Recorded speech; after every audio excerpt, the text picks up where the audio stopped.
इहदिना अस्सिरातल मुस्तकीम, हमको सीधे रास्ते चला।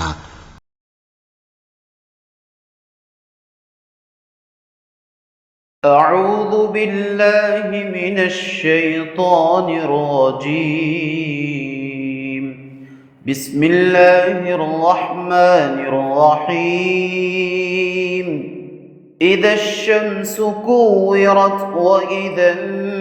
नुजूमु कदरत व इदल जिबालु सुय्यरत व इदल इशारु उत्तिलत وإذا الوحوش حشرت وإذا البحار سجرت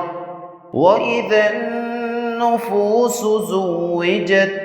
وإذا الموءودة سئلت بأي ذنب قتلت وإذا الصحف نشرت وإذا السماء كشطت وإذا الجحيم سعرت وإذا الجنة أزلفت علمت نفس ما أحضرت فلا أقسم بالخنس الجوار الكنس والليل إذا عسعس والصبح إذا تنفس إنه لقول رسول كريم ذي قوة عند ذي العرش مكين مطاع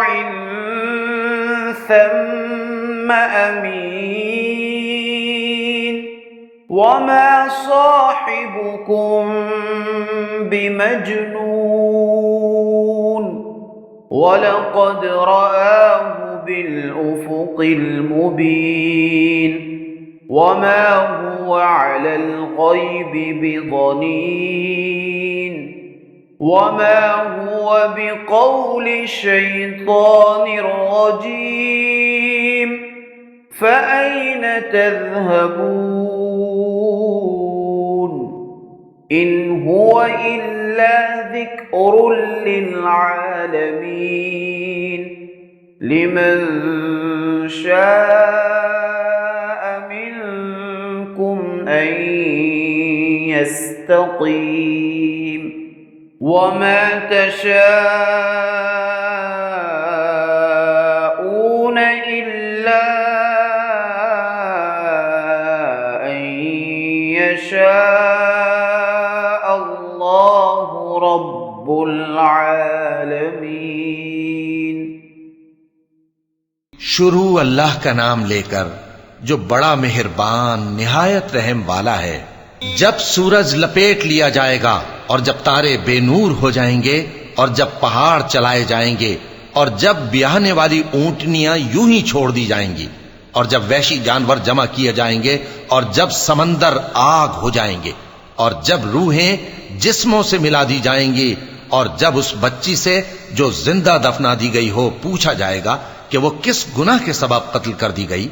और जब आमाल के दफ्तर खोले जाएंगे और जब आसमान की खाल खींच ली जाएगी और जब दोज़ख की आग भड़काई जाएगी और जब बहिश्त करीब लाई जाएगी तब हर शख्स मालूम कर लेगा कि वो क्या लेकर आया है।